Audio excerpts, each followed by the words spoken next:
우리 옆에 있는 분들에게 한번 인사해 보도록 하겠습니다. 지난주 말씀을 생각하면서 두 마음이 한 마음이 됩니다 하고 인사해 볼까요? 두 마음이 한 마음이 됩니다. 우리는 지난주 민수기 22장의 말씀을 두 마음이 내게 있다라는 제목으로 함께 나누었습니다. 발람은 하나님의 말씀을 듣는 것 같았지만 계속해서 여지를 남겼습니다. 가지 말라는 정황이 분명했지만 하나님의 말씀과 재물 앞에서 두 마음이 되어서 결국 자기 욕심을 따라갔습니다. 왜 그랬을까요? 재물이 자신의 생존을 책임진다라고 생각했기 때문입니다. 여러분, 우리의 생존을 책임지는 건요, 하나님이십니다. 다른 무언가가 우리의 생존을 책임진다라고 생각하게 될 때 우리도 역시 두 마음이 됩니다. 이 두 마음이 된 크리스천은요, 세상이 가지고 놀기 딱 좋은 만만한 크리스천이 되고 맙니다. 이번 한 주 동안 내가 이미 복받은 사람임을 깊이 묵상하며 세상에 설득되는 것이 아니라 사랑으로 세상을 설득하는 한 주가 되셨는지요? 오늘은 민수기 23장의 말씀을 발락의 고통이라는 제목으로 함께 나누어 보도록 하겠습니다. 우리 한번 따라해 볼까요? 발락의 고통. 여러분, 인간이 이 세상에 태어나서요, 누구나 꼭 한 번씩 만나는 문제들이 있습니다. 그게 뭘까요? 바로 고통과 고난의 문제입니다. 이 세상의 고통과 고난을 한 번도 만나지 않은 사람이 여러분 있을까요? 목사님, 저는 아직 그렇게 고통과 고난이라는 것을 만나보지 않은 것 같은데요? 라고 우리 어린 아이들이나 혹은 몇몇 사람들은 이야기할 수 있을 것 같아요. 하지만 그분들에겐 죄송합니다. 여러분도 고통과 고난을 만날 거예요. 그리고 고통과 고난이 여러분들을 향하여 뚜벅뚜벅 걸어오고 있습니다. 이건 저주가 아니라 그냥 사실이에요. 믿는 자건 믿지 않는 자건 고통의 문제는 피할 수 없습니다. 신앙이 있다고 해서 삶에 고통이 오지 않습니까? 아니요. 여지없이 고통은 찾아옵니다. 지금도 고통과 고난은 이 세상 도처에서 나타나고 있죠. 우리가 평화롭게 예배를 드리는 이 순간에도 누군가는 고통으로 몸부림치고 있을 거예요. 고난으로 어떤 사람들은 죽어가고 있을 겁니다. 우리는 이 고통과 고난을 잘 다루는 법을 배워야 됩니다. 그래서 왜 그럴까요? 고통과 고난이 특이한 속성이 하나 있어요. 그게 뭐냐면요, 고통과 고난이 어떤 사람에게 오잖아요. 왔다 가잖아요. 그러면 반드시 그 사람은 변화됩니다. 변화. 뭐라고요? 고통과 고난이 어떤 사람에게 왔다가 가면 그 사람은 어떻게 된다? 변화된다. 변화된다. 여러분 생각해 보세요. 고통을 겪으면요, 사람이 변해요. 부정적이든 긍정적이든 어떤 식으로든 변합니다. 신앙인들도 동일하죠. 고통을 겪고 나면 어떤 사람들은 하나님하고 멀어지기도 합니다. 하지만 어떤 사람들은 고통 후에 어떻게 됩니까? 하나님하고 굉장히 가까워지는 사람들도 있어요. 고통은 어떤 방식으로든 우리를 바꾸어 놓습니다. 그렇기 때문에 그 고통을 잘 다룰 줄 알아야 돼요. 사람들은 고통의 문제를 잘 다루기 위해서 저마다 방법을 익힙니다. 고통을 다루는 방법은요, 고통을 어떻게 이해하느냐, 거기서부터 시작을 하는 거예요. 어떤 사람은 고통을 긍정적으로 이해하는 사람들이 있어요. 이 고통을 견디면 이 고통이 나를 성장시키고 이전과는 다른 더 나은 사람으로 나를 만들 것이다. 여러분 그런 말 들어보셨죠? 나를 죽이지 못하는 고통은 나를 더 강하게 만들 뿐이다. 고통을 긍정적으로 이해하는 거죠. 그런 사람은 고통을 어떻게 다룰까요? 고통이 다가오면 인내하고 견디자. 이것만 지나가면 내가 더 나은 사람이 될 거야. 이렇게 견디겠죠. 어떤 사람은 고통을 부정적으로 이해합니다. 고통은 그냥 네가 살았던 삶의 결과야. 맞아.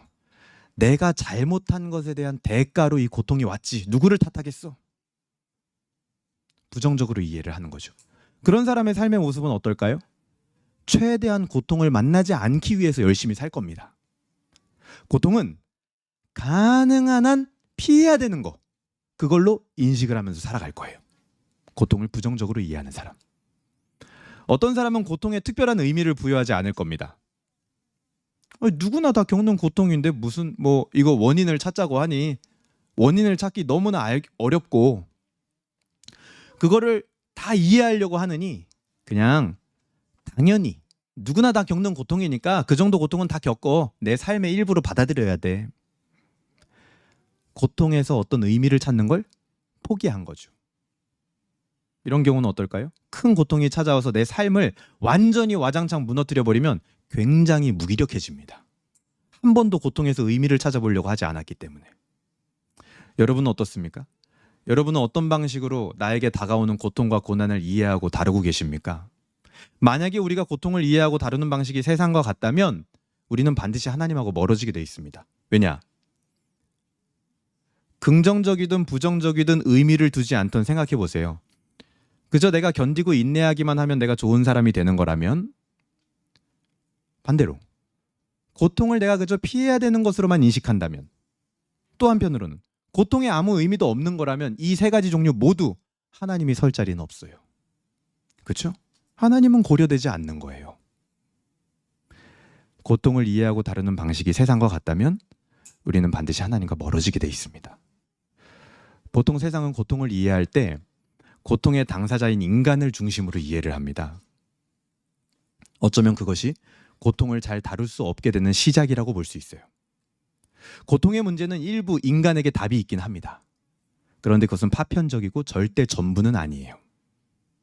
여러분도 어려움이 여러분에게 다가왔을 때, 그래 내 탓이야, 아 그래 내가 잘못해서 생긴 일이지 라고 하면 여러분 마음이 완전히 깨끗하게 정리가 되던가요?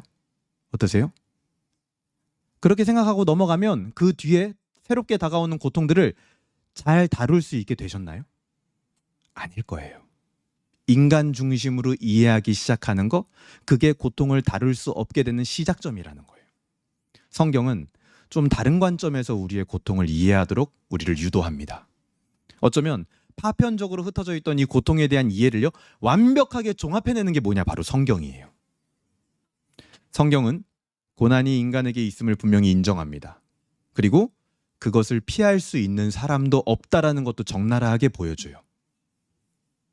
여러분, 하나님 믿었는데 나에게 왜 이런 고통과 고난이 있는가? 성경은 하나님 믿으면 고통과 고난이 없을 거라고 이야기하지 않아요. 절대로. 있다라고 보여줍니다. 성경에 우리 신앙의 선배들 수많은 사람들을 생각해 보세요. 그 중에 누가 고통과 고난을 피해간 사람이 있는지? 없을 거예요. 보여주는 거예요. 있는 그대로. 고난의 문제를 보여주면서 고난의 문제로 힘들어하는 우리에게 새로운 길을 보여줍니다. 그 대신. 오늘 본문에서도요, 우리가 일상생활에서 겪는 고통과 고난을 만난 한 사람이 등장을 합니다. 그게 누구냐? 발락이에요. 발락. 오늘 본문을 이스라엘 중심으로 볼 수도 있을 거예요. 그리고 지난주처럼 발람을 중심으로 볼 수도 있을 겁니다. 그런데 누가 뭐래도 오늘 본문에서 주인공은 발락이에요. 왜냐하면 발람을 통해서 예언되는 이스라엘의 이야기들이 이스라엘에게 들려지나요? 아니에요. 누구에게 들려지는 거예요? 발락에게 들려지는 거예요. 하나님도 누구에게 말씀하시고 싶은 거예요? 발락에게 말씀하시고 싶은 거예요. 그래서 오늘 본문은 발락을 중심으로 반드시 이해를 해야 됩니다. 그래서 우리는 이 발락의 모습을 통하여서 우리 삶에 다가오는 고난의 문제를 어떻게 이해해야 될지 생각해보는 시간이 되기를 주님의 이름으로 소망합니다. 여러분, 발락은요, 모압의 왕이었어요. 그는 지금 엄청난 고통 앞에 서 있습니다. 그 발락이 만난 고통과 고난은 무엇입니까? 갑자기 등장한 이스라엘. 이스라엘이 바로 발락의 고통과 고난이에요. 근데 사실은 갑자기 등장한 건 아니죠. 저 멀리 애굽에서 나올 때부터 소문을 들었던 게 확실합니다. 그래서 이 발락이 이스라엘이 어디를 거쳐서 여기 지금 내 눈앞에까지 왔는지 다 알고 있어요. 설마 내 앞으로 오겠어? 애굽에서 나올 때부터. 특이한 애들이 애굽에서 한 무더기가 나왔네? 근데 저것들이 설마 이 멀리 떨어져 있는 가나안 접경에 있는 나한테까지 오겠어? 그게 자기 눈앞에 지금 나타난 거예요. 우리도 그럴 때 있습니까? 설마 그 일이 벌어지겠어? 근데 이런 말 있죠. 안 좋은 예감은 항상 적중한다. 그렇죠? 설마 했던 일이 내 눈앞에 벌어졌을 때 우리 마음이 어때요? 당연하게 받아들입니까? 그럴 줄 알았어 이래요? 아니에요. 설마 했지만 원치 않았던 그 일이 내 눈앞에 딱 벌어졌을 때 우리의 마음은요, 도망치고 싶을 거예요. 그게 지금 발락의 마음이라니까요. 염려했던 문제가 내 눈앞에 나타난 겁니다. 그때 발락이 제일 처음 하는 행동이 뭐였을까요? 발람을 찾아갑니다. 그 지역의 유명한 주술사였던 발람을 찾아간 내용이 지난 시간에 나왔죠. 그래서 자신 앞에 있었던 이 고통과 고난의 문제를 잘 해결해 줄 것 같은 전문가를 찾아간 거예요. 쉽게 말해서. 이 패턴 익숙하죠? 우리도 그래요? 우리가 감당할 수 없는 그 고난을 만나면 되게 어떻게 합니까? 자기가 생각하는 전문가를 찾아가요. 그 분야에. 그렇죠? 하지만 여러분 가만히 여러분 과거를 떠올려 보세요. 그 전문가를 찾아간 게 정말 여러분들에게 답이 됐나요? 된 경우도 있었겠죠. 근데 아마 아닌 경우도 많았을 겁니다. 오히려 그 고통과 고난의 문제는 다른 방식으로 해결됐을 가능성이 매우 커요. 실제로 내가 겪는 고난의 문제를 전문가라는 사람들을 여러 사람 찾아가서 만나보잖아요. 어떤 줄 아세요? 만나는 사람마다 다 다르게 해석합니다. 그 문제를. 그렇죠? 같은 문제인데 해석은 다 달라요. 처방도 다 다릅니다. 지금 본문의 이 발람도요, 발락에게 전혀 도움이 되지 않아요. 전문가라고 해서 찾아갔는데 도움이 되지 않아요. 오늘 본문의 3절 볼까요? 23장 3절 한번 보세요. 같이 읽어보겠습니다. 23장 3절입니다. 시작. 발람이 발락에게 이르되 당신의 번제물 곁에 서소서 나는 저리로 가리이다. 여호와께서 혹시 오셔서 나를 만나시리니 그가 내게 지시하시는 것은 다 당신에게 알리리이다 하고 언덕길로 가니. 자, 전문가라고 불리는 발람을 고용해서 이스라엘을 저주하고 싶어요. 발락은 지금. 그러면 그 고통과 고난의 문제가 없어질 거라고 생각하는 거죠. 그래서 발락을 불러서 저주해달라 부탁을 했어요. 청탁을 했어요. 그랬더니 발람이 제단을 쌓은 다음에 당신은 저기 제단 옆에 가서 서 있고 나는 저쪽에 가서 하나님의 계시를 듣겠습니다 라고 했는데 여기서 뭐라 그래요? 여호와께서 혹시 오셔서. 전문가인데 혹시? 아니 전문가면 이런 말 하면 안 되는 거 아니에요? 확실하게 뭔가 확신을 줘야 될 거 아니에요. 근데 발람 스스로도 뭐라 그래요? 혹시 오셔서. 그 스스로도 확실하지 않은 거예요. 그렇게 발람이 하나님께 첫 번째 말씀을 받는 게 7절부터 10절까지 나옵니다. 자, 원래 이 모압 왕 발락이 원하는 건 뭐였어요? 7절에 나와요. 발람이 예언을 전하여 말하되 발락이 나를 아람에서 모압 왕이 동쪽 산에서 데려다가 이르기를 나를 위하여 야곱을 저주하라 와서 이스라엘을 꾸짖으라 하도다. 이게 발락이 원한 거였죠. 발락이 이스라엘을 저주하고 꾸짖는 거, 이스라엘을 망하게 만드는 거. 지금 자신 앞에 있는 고통스러운 문제를 그냥 없애주시오. 이게 원하는 거란 말이에요. 이게 뭐예요?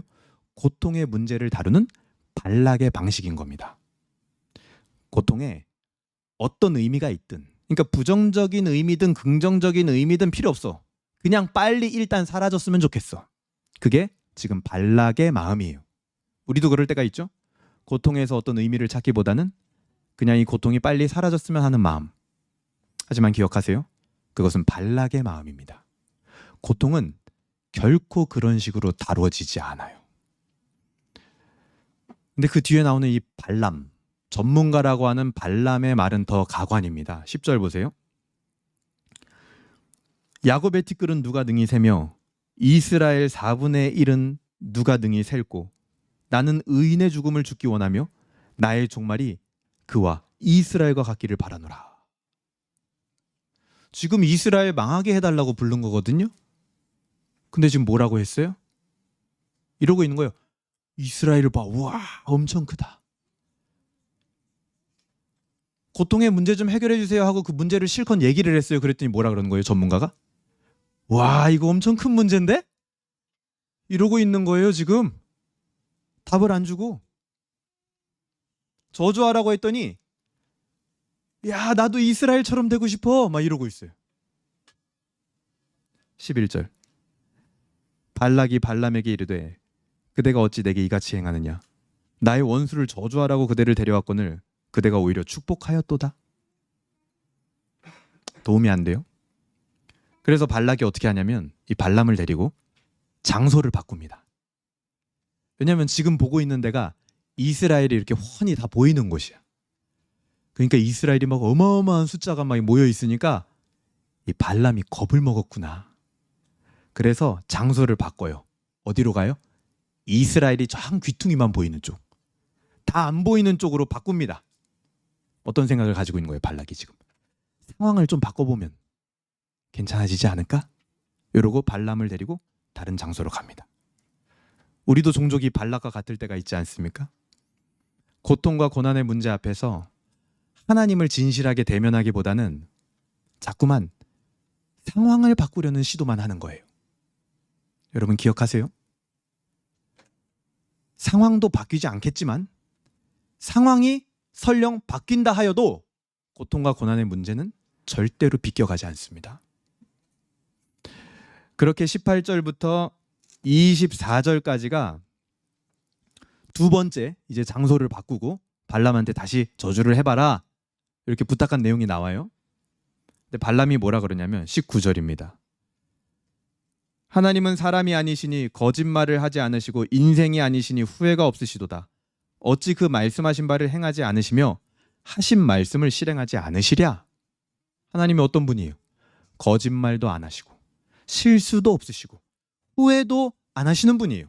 그리고 말씀하신 것을 반드시 행하는 분이십니다. 이게 뭡니까? 발락이 알았어야 되는 거예요. 자신에게 다가온 고통의 문제도 실수나 후회가 없으신 하나님에게 그 답이 있다라는 거. 처음에도 말씀드렸죠? 하나님이 지금 발람을 통하여 계속 주시는 이 말씀은요, 이스라엘 들으라고 하는 말이 아니에요. 이스라엘은 지금 저 멀리 떨어져 있습니다. 오늘 등장인물이 아니에요. 이 얘기를 듣는 건 유일하게 발락이에요. 지금 하려는 행동을 멈추고 하나님을 대면해야 된다. 그 하나님에게 너의 고통의 문제에 답이 있다. 이거예요. 그리고 나서 발람이요, 이스라엘에 대해서 쭉 이야기를 하는데 첫 번째 했던 얘기랑 비슷한 말을 반복해요. 와, 이거 보통 아닌데? 야, 이 문제 이거 엄청난데? 이런 얘기예요. 지금 그 뒤에 나오는 얘기들이. 적어도 발락에게는 그렇게 들렸을 겁니다. 아니, 저주하라고 이 고통을 좀 없애달라고 불렀더니 와, 이거 보통 아니네. 엄청난 일이네. 당신 지금 이거 엄청난 일 만난 겁니다. 그때 우리 마음이 어떤 마음이 들까요? 아니, 그래서 그거 좀 답을 달라고, 이 고통의 문제를 해결할 수 있는. 27절 보세요. 그렇게 두 번째가 지나갔어요. 그랬더니 이 발락이 뭐라 그러냐면 27절에 발락이 발람에게 또 이르되 오라, 내가 너를 다른 곳으로 인도하리니. 계속 그래요. 자꾸만 상황을 바꿔보려고 하는 거예요. 네가 거기서 나를 위하여 그들을 저주하기를 하나님이 혹시 기뻐하시리라. 지금 완전 착각하고 있죠. 이스라엘을 저주하는 걸 어떻게? 혹시 기뻐하시지 않겠냐, 하나님이? 왜 발락이 이 이스라엘이라는 고난 앞에서 무기력했는가? 하나님을 몰라요. 하나님이 어떤 분인지 그냥 아예 모르고 있어요. 이스라엘을 저주하는 것을 하나님이 혹시 기뻐하지 않을까? 하나님을 아예 모르기 때문에 하는 말이에요. 그가 고통 앞에서 무기력할 수밖에 없는 원인이 여기 있어요. 하나님을 모르는 거. 그가 고통의 문제 앞에서 무기력한 이유가 바로 이것입니다. 발락은요, 고난을 단지 자기 인생에 나타난 일종의 사고처럼 여겼던 것 같아요. 가능하면 안 만나면 좋은 일. 그래서 어떻게든지 그 상황을 모면하려고 전문가를 찾았고 계속 장소와 상황을 바꿔봤던 거예요. 여러분, 우리는 고통과 고난의 문제 앞에서 어떻게 반응하고 있습니까? 발락과 같이 고난에 대처하고 있다면 우리 인생에 찾아오는 고통과 고난 앞에서 무기력한 길로 가는 지름길입니다, 여러분. 성경에 고난받은 수많은 인물들을 여러분 생각해 보세요. 그들의 고난은 절대로 단순한 사고가 아니었습니다. 한 명만 얘기해 볼까요? 요셉. 아주 철없었죠, 요셉이 어렸을 때. 그래가지고 형들이 잘못한 거 있으면 아버지한테 가서 다 고자지라고. 자기가 꿈꾼 거 가서 막 가족들 앞에서 다 말하고. 그 꿈이 좋은 꿈인 건 알겠어. 근데 형들이 그거 들었을 때 기분이 어땠을까? 기분 나쁘죠? 딱 봐도 거기에 나와서 해와 달을 향하여 절하는 게 형들이 들었을 때 자기들인 것 같아. 근데 그걸 막 말하면서 좋아하고 있어. 형들이 기분 나쁘죠? 요셉이 철 없었죠? 그래서 어떻게 됐습니까? 형들에 의해서 애굽에 팔려갔어요. 그렇죠? 고난을 당했습니다. 그의 고난에는 그의 철없음과 잘못도 일부 있었던 게 확실해요. 그런데 하지만 우리는 알죠. 그게 그의 고난의 이유의 전부였습니까? 아니에요. 하나님은 그 고난을 통하여 요셉 한 사람의 성장, 요셉 가족의 구원을 이루시기 위한 우리는 상상할 수 없는 큰 일을 준비하고 계셨단 말이에요. 하지만 중요한 건 요셉의 인생 과정 중에 요셉이 스스로 그것을 쉽게 알 수 있었겠느냐, 이 말이에요. 쉽게 알 수 없었겠죠. 많은 후회와 실수가 있었겠죠. 만약에 요셉이 발락처럼 자기가 당한 이 고난을요 단순한 사고인 것처럼 이해를 했다면 과연 하나님의 그 큰 뜻을 알 수 있었을까요? 우리는 지금 성경 다 봐서 결말을 아니까 마음 편하게 보지만 당시의 요셉은 어땠을까 생각해보면 하나님의 큰 일에 대해서는 상상조차 못했을 거예요. 오랜 시간이 흐른 뒤에야 하나님의 큰 일에 대해서 알게 되었겠죠. 근데 분명한 건 우리가 성경을 끝까지 보니까 요셉이 결국에는 고난의 뜻을 알게 됐다, 모르게 됐다? 알게 되었다. 하나님이 큰 일을 이루시려고 나를 애굽에 먼저 보냈습니다. 형들에게 고백하잖아요. 오늘 이 민수기 23장 마지막 이 27절부터 나오는 단락을 보면 세 번째 하나님의 말씀이 이제 나오다가 말고 중간에 끝이 나요. 24장으로 넘어가거든요. 그 24장 1절을 한번 볼게요. 우리 같이 읽어볼까요? 24장 1절 시작. 발람이 자기가 이스라엘을 축복하는 것을 여호와께서 선히 여기심을 보고 전과 같이 점수를 쓰지 아니하고 그의 낯을 광야로 향하여, 이렇게 나오네요. 발람이 어떻게 했대요? 전과 같이 점수를 쓰지 아니하고 이전의 습관, 익숙한 방식을 버렸다는 거죠.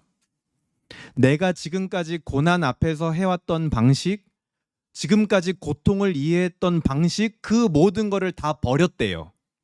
그러니까 어떻게 됐습니까? 2절 눈을 들어 이스라엘이 그 지파대로 천막 친 것을 보는데 그때 하나님의 영이 그 위에 임하신지라 하면서 갑자기 하나님의 영이 임했어요. 은혜가 임한 거예요. 그리고 나서 3절 보세요. 그가 예언을 전하여 말하되 부올의 아들 발람이 말하며 눈을 감았던 자가 말하며 하나님의 말씀을 듣는 자, 전능자의 환상을 보는 자, 엎드려서 눈을 뜬 자가 말하기를. 자기가 봐도 자기가 지금 눈 뜬 거예요. 이전의 방식을 버리니까 새로운 것을 보게 된 겁니다. 그렇게 그가 이스라엘 가운데 발견한 새로운 것이 무엇이냐? 7절 보세요. 그 물통에서는 물이 넘치겠고 그 씨는 많은 물가에 있으리로다. 그의 왕이 아각보다 높으니 그의 나라가 흥왕하리로다. 이렇게 얘기를 해요. 갑자기. 이게 왜 오늘 중요한 구절이냐면요, 발람은 지금까지 이스라엘을 말할 때 23장에 보면요, 오늘 예배 끝나고 한번 찾아보세요. 그들이라고 칭했어요. 그들. 지금 찾으면 설교 다 놓친다. 그들이라고 했단 말이에요. 그들. 이스라엘을 칭할 때 그들. 그런데 지금 24장에서는 하나님의 영이 임하니까 호칭이 달라져요. 뭐라고 하냐면 그라고 바뀌어요. 복수에서 단수로 바뀌어요. 발람은 지금 단순히 이스라엘을 보고 된 게 아닙니다. 이스라엘의 거처를 아름답게 하시고 이 세상의 왕보다 높은 왕, 들소와 같은 힘을 가지고 적들을 꺾는 자, 사자와 같고 축복과 저주의 근원이 되는 자, 발람은요 이스라엘 안에서 메시아, 그의 흔적을 보고 있는 거예요. 자기의 것을 다 내려놓고 하나님의 영이 임하니 이스라엘 안에서 그거를 발견하게 됐다고요. 발람이 이스라엘 중에 계신 메시아를 본 것처럼 우리는 우리 앞에 있는 고통과 고난 가운데 계신 예수 그리스도, 그분을 발견해야 되는 겁니다. 그것이 고통과 고난을 이해하는 가장 올바른 방식이에요. 나 중심으로 고통과 고난을 이해하는 게 세상의 방식입니다. 거기서 우리는 벗어나서 하나님을 중심으로 고통과 고난을 이해해야 된다는 거죠. 여러분, 나 중심으로 모든 걸 이해하잖아요. 나를 위해서만 살잖아요.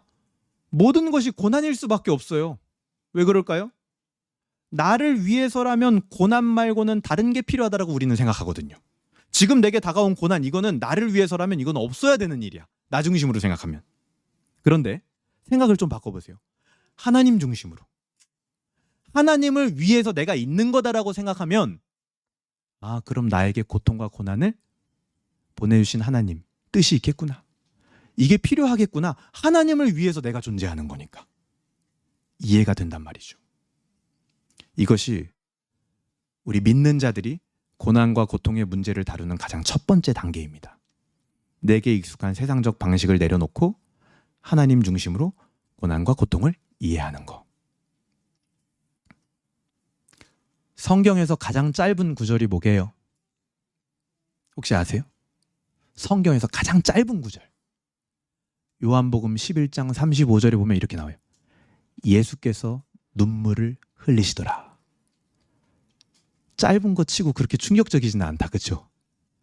영어 성경에 보면 진짜 짧다는 게 느껴져요. Jesus wept 이렇게 나와요. 엄청 짧죠? 예수께서 울었다. 이 예수님의 눈물의 의미가 뭡니까? 나사로의 장례식장에서 운 거예요.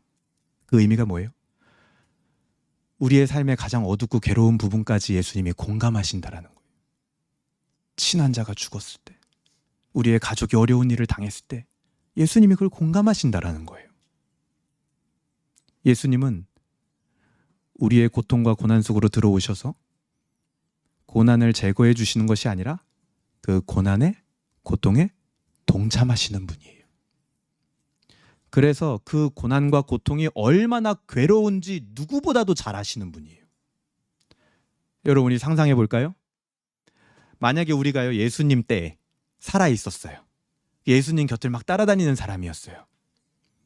예수님께서 보여주신 온갖 종류의 기적들을 다 봤습니다. 막 오병이어도 겪었고, 바람과 파도를 막 잠잠케 하시는 것도 겪었고, 병을 치유하는 것도 다 봤고, 심지어 죽은 사람도 다시 살리는 그 기적들을 우리가 예를 들어서 다 봤다고 해보자고요. 따라다니면서.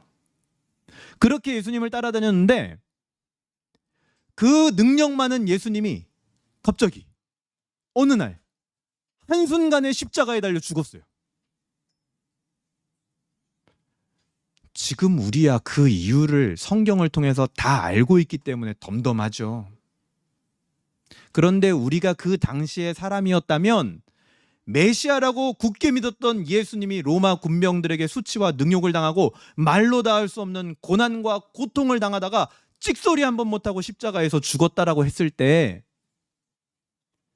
과연 그거를 오늘 지금 우리가 이해하고 있는 대로 아, 죄인된 우리를 위하여 고난받으신 거구나 라고 믿을 수 있었을까요? 그 고난받는 방식이 하나님의 사랑이구나 라고 믿을 수 있었을까요? 그때 우리가 있었다면? 오늘날 우리는요, 예수님의 십자가를 하나님의 지혜다 이렇게 불러요. 신약성경에서 그렇게 말하죠. 하나님의 지혜다. 왜요?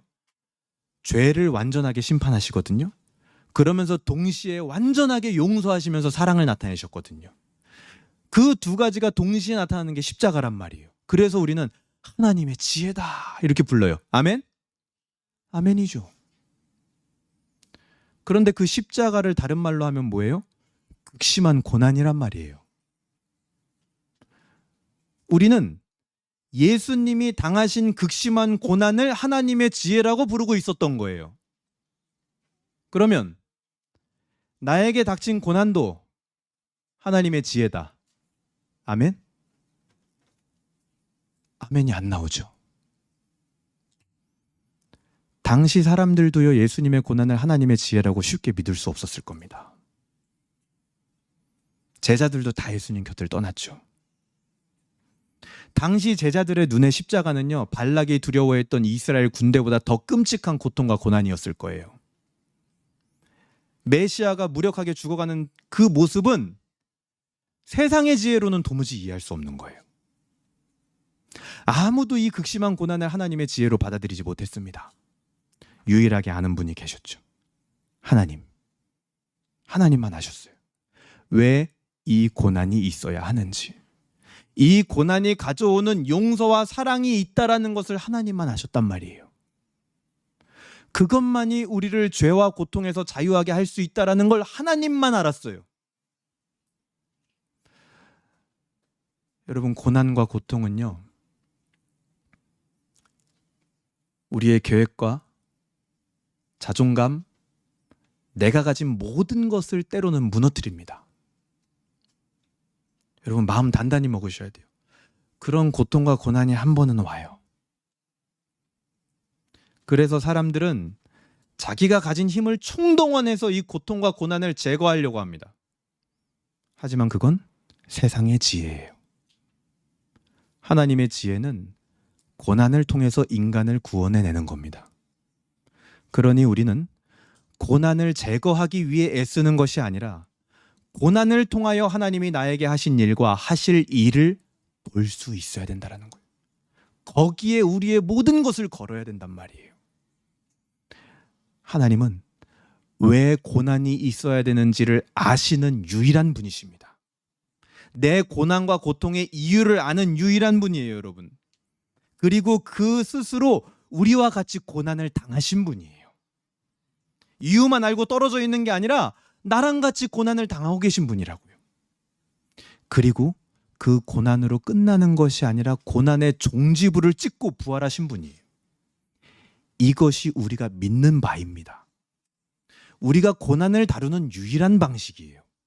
여러분, 우리는 고난을 믿지 않아요. 내 눈앞에 있는 고통과 고난을 믿는 종교 아닙니다. 우리는 복음을 믿어요. 예수님은 구약 이사야서에서 고난받는 종이다 이렇게 불렸어요. 예수님은 고난받기 위해 이 세상에 오신 거예요. 근데 그런 예수님을 나는 고난하고 떨어진 채로 이해해 보겠다. 안 됩니다. 그런 일은 불가능해요. 고난을 모르고 예수님을 깊이 이해할 수 있을까요? 그건 불가능한 일이에요. 예수님 자체가 고난받기 위하여 이 세상에 오셨으니까요. 고난 받아본 자만이 주님 한 분만으로 제가 만족합니다. 이게 무슨 말인지 알 수 있어요. 예수님은요, 우리에게 있는 죄로 인한 모든 형벌의 고통을 십자가에서 다 짊어지셨습니다. 그래서 오늘날 우리에게 남은 고난은요, 우리를 파괴하는 형벌이 아니라 우리를 빚어가는 수술 도구와 같은 고난이 남아있는 거예요. 발락은 이스라엘을 저주하려고 했습니다. 그런데 하나님은 그것을 축복으로 바꾸셨어요. 그리스도 안에 있는 우리의 고난은 결코 우리를 망가뜨릴 수 없습니다. 오히려 우리 안에 있는 불순물을 다 태우고 예수 그리스도라는 그 정금 같은 것만 남기게 될 거예요. 그러니까 우리의 고난은 뭐예요? 하나님의 영광으로 다가가는 고난이에요. 하나님과 더 친밀하게 만드는 고난입니다. 우리를 더욱더 성숙시키는 고난이에요. 하나님의 나라를 나를 통하여 이뤄가는 그 거룩한 고난만 우리에게 남은 거예요. 그것이 바로 예수 믿는 자가 만나는 고통과 고난인 줄로 믿습니다. 오늘 말씀을 우리 어떻게 적용해 볼 수 있을까요? 말씀의 적용은 여러분, 고통에 답하다라는 책이 있습니다. 그 책의 마지막 챕터에서 보면 좋은 인사이트를 많이 나누는데요. 그거를 제가 좀 나누고 싶어요. 우리가 어떻게 이 고난 앞에서 그러면 원리를 알았어요. 그러면 실제로 어떻게 내 삶에 다가오는 고통과 고난의 문제에서 하나님과 동행할 수 있는지 제시를 해줍니다. 그 아주 모범적인 모습이 누구에게 보여지냐? 예수님에게 보여져요. 우리 주 예수님께서는 잡히시던 전날 밤 제자들과 겟세마네 동산에 오르셨습니다. 그때 예수님이요, 얼마나 고통스러우셨는지 기도를 하는데 땀이 핏방울같이 맺힐 정도로 기도하셨대요. 얼마나 괴로웠는지. 여러분, 고통 때문에 밤을 지새워 본 적 있으십니까? 그 고통을 겪어봐야 예수님이 땀이 핏방울처럼 기도했다는 게 어떤 고통인지 안다는 거예요. 오늘 본문에서요, 이스라엘이 가진 힘, 그 힘도 어디에서 나온다라고 21절에서 얘기했냐면 이렇게 얘기해요. 왕을 부르는 소리가 그들에게 있도다. 그 기도, 거기서 나오는 거예요. 모든 힘이. 그럼 예수님이 어떻게 기도하셨냐? 이 잔을 내게서 옮기소서. 이거보다 솔직한 기도가 있을까요? 이 잔이 뭔데요? 죄인들을 위하여 십자가에 달리는 거란 말이에요. 그거를 내게 옮기소서. 굉장히 솔직한 기도죠. 예수님은 고통 앞에서 슬퍼하셨고 괴로워하셨고 눈물을 흘리셨습니다. 그런데 어디서? 하나님 앞에서. 우리는 고통과 고난을 마주할 때 하나님 앞에서요, 울 수 있어야 됩니다. 하나님 앞에서 울지 않으면 다 거짓말이에요. 아니면 그런 고통과 고난은 만나본 적이 없든지. 여러분, 고통과 고난 앞에 어려움을 만나고 계십니까? 하나님 앞에서 우십시오. 이번 주 적용이에요. 하나님 앞에서 통곡하세요. 그게 첫 번째 적용입니다. 그리고 곧이어 예수님은 무엇라고 기도하셨습니까? 그러나 내 원대로 마옵시고 아버지의 원대로 되기를 원합니다. 고통에 몸서리치게 괴로워 눈물 흘리면서도 어떻게 한 거예요? 하나님을 신뢰한 거예요. 두 번째 적용이에요. 모든 고난의 이유를 아시는 하나님을 신뢰하면서 기도하세요. 눈물 흘려도 좋아요. 그게 불신앙이 아니에요. 그런데 하나님을 신뢰하세요. 그러자 누가복음 22장 43절에서는 뭐라고 말하냐면 예수님이 그렇게 기도하니까 천사가 하늘로부터 예수께 나타나 힘을 더하더라 이렇게 나와요. 그렇게 예수님은요, 하나님의 은혜로 모든 고난을 이기는 모습을 우리에게 친히 보여주셨습니다. 그리고 성경에 그걸 다 기록해 놓았어요. 우리가 당하는 고난이 무엇이든 그것을 뛰어넘을 수 있는 힘은요, 하나님의 은혜로부터 나오는 거예요. 여러분, 인간관계의 고난을 당하고 계십니까?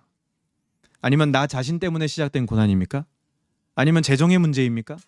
아니면 감정과 상황의 문제입니까? 모두 하나님의 은혜가 우리 안에 충만할 때 그것을 넘을 수 있는 거예요. 세 번째 적용이에요. 은혜가 우리 안에 충만하게 넘치도록 해라. 하나님만을 나의 힘의 원천으로 삼아라. 그러려면요, 이게 쉬운 일이 아니에요. 기도해야 돼요. 그리고 예수님은 십자가에서 죽으시고 그냥 죽는 걸로 끝나는 게 아니라 어떻게 하셨죠? 부활하셨어요. 그게 뭡니까? 모든 고난을 종결지은 거예요. 끝. 고난은 내 손에서 멈춰라. 끝났다. 고난이 내 삶의 결론이 아니다. 네 번째 적용입니다. 예수님의 부활을 통하여 우리는요, 고난은 끝난다라는 분명한 소망을 붙들어야 돼요. 고난이 결론이 아니라니까요. 그리고 그 누구도 이해할 수 없을 만큼 하나님과의 친밀함을 얻게 될 겁니다. 그 고난 뒤에는. 하나님만을 의존하고 예수님 한 분으로 만족한다라는 것이 무엇인지를 경험하게 될 거예요. 실제로. 내 머리에만 있던 게 삶으로 올 거예요. 그리고 이제 그 사람이 뭘 할 수 있어요?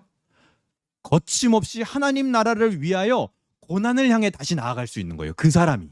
다른 사람은 못해요. 그렇게. 마지막 적용입니다. 결국 그 끝에서 내가 하나님 나라를 위해 나아가야 할 고난은 무엇인가? 오늘 이 말씀이 우리 교회에 주는 비전은 무엇입니까? 여러분, 교회는요, 세상의 방식, 발락의 방식처럼 고난을 회피하거나 관습대로 고난을 해결하려고 하지 않습니다. 고난의 정 가운데서 하나님을 대면하는 공동체가 교회예요. 서로의 고난 속에서 함께 울고 함께 기뻐하고 그 가운데 계신 예수 그리스도의 영광을 같이 발견하고 은혜의 힘으로 세상을 거슬러 올라가는 그런 복음의 저항력을 가진 교회가 되기를 주님의 이름으로 소망합니다. 말씀을 정리하겠습니다. 고난은 우리의 기쁨의 근원을 세상에서 하나님께로 옮기는 용광로 같은 역할을 하는 거예요. 고난은 나를 하나님 안에서 가장 큰 만족을 누리게 하는 존재로 바꿔가는 하나님의 정말 귀한 선물입니다, 여러분. 하나님은 고난 중에도 하나님을 붙잡는 우리를요, 자랑하실 거예요. 마치 지금 발락과 발락에게 하나님이요 자랑하고 있는 것 같지 않아요? 저 이스라엘을 봐라. 온 우주에 하나님이 선포하실 겁니다. 봐라. 이 칠흑 같은 어둠 속에서도 사망의 골짜기를 지나고 있는 것 같은 그 와중에도 나를 붙잡는 내 백성이 여기 있다. 봐라. 마치 하나님이 욥을요 사탄에게 자랑하셨던 것처럼 욥은 나를 떠나지 않을 것이다. 네가 모든 걸 다 가져가도 자랑하실 거예요. 우리가 고통과 고난 중에 하나님을 붙들기 위해 울고 웃고 신뢰하고 그 은혜 가운데서 소망할 때 하나님은 그 모습들을 통하여 영광 받으실 겁니다. 그 영광은요, 우리가 어떤 막 성공해서 하나님 앞에 돌리는 영광보다요 훨씬 더 빛나는 영광이란 말이에요. 우린 그걸 믿어야 돼요. 우리 일생에 단 한 번, 몇 번 되지 않아요. 그 영광을 돌릴 기회가 여러분에게 주어질 겁니다.